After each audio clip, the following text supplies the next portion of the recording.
Chers camarades, en ce qui me concerne, c'est la 5e fois que je participe à une primaire sénatoriale.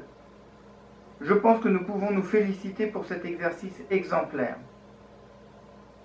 Je tiens à saluer Octave Procope de la section de Francfort et Henri Leperlier de la section de Dublin pour l'excellente modération de samedi. Je tiens également à féliciter tous les candidats d'Asie, du Moyen-Orient, d'Afrique et d'Amérique pour la grande qualité de leurs échanges. Si je m'adresse à vous aujourd'hui, c'est pour vous dévoiler mon choix et la logique qui m'y conduit. Je vis en Amérique depuis plus de 25 ans. Je suis militant de la section de New York. Suite au choc du 8 novembre, nos dirigeants socialistes sont assez justes dans leurs analyses, mais ils ne vont pas jusqu'au bout. Ils disent vouloir préserver nos valeurs et nos libertés sans proposer de changement. Je crois que la conclusion est simple. Les citoyens sont en quête de renouveau et de progrès social. Les Anglais ont fait un choix. Les Américains leur ont emboîté le pas et les Français flirtent avec. Au bout de 13 ans de militantisme acharné, une seule conclusion s'impose à mes yeux. La refonte de la classe politique républicaine tout entière. Lors de notre débat sénatorial, la question du non-cumul a fait l'unanimité. Nous sommes tous contre la professionnalisation des mandats électifs. Comme l'a rappelé notre ancienne ministre, nos grands électeurs sont les seuls à se voir imposer le non-cumul dans le temps. Et oui, encore une fois, nous, Français de l'étranger, pouvons être fiers de notre exemplarité. Aujourd'hui, l'alternance n'est plus une question de clivage gauche-droite ou des luttes des classes.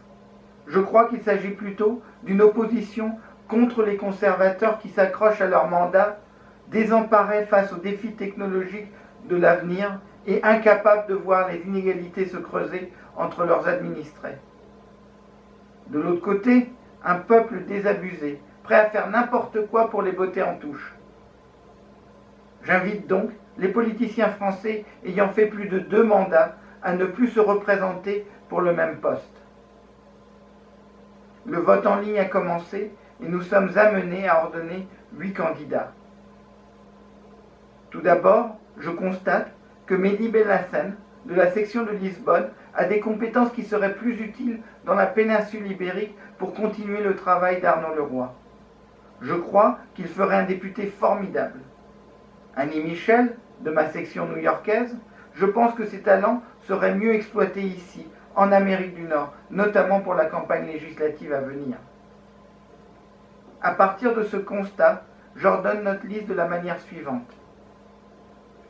En 8e position, Martine Vautrin, 3e sur la liste de Claudine Lepage en 2014.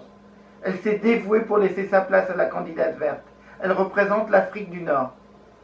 En 7e, Franck Barthélemy, de la section des isolés et vivant en Inde, le seul candidat provenant du monde de la culture. En 6e, Marie-Rose Corot, de la section d'Istanbul.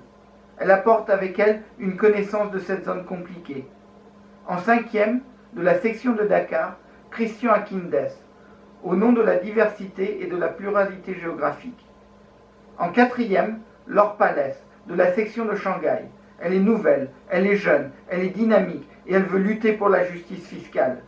En 3e, Ramzi Sfer, provenant de la section de Montréal. Un autre jeune avec des compétences inexploitées inhérentes à sa diversité culturelle. En 2e, Hélène Conway, européenne anglo-saxonne, au bilan positif, dont l'ouverture d'esprit lui a valu son entrée au gouvernement Hérault.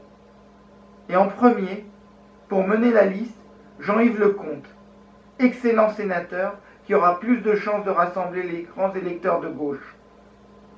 Voilà, ceci conclut mon allocution.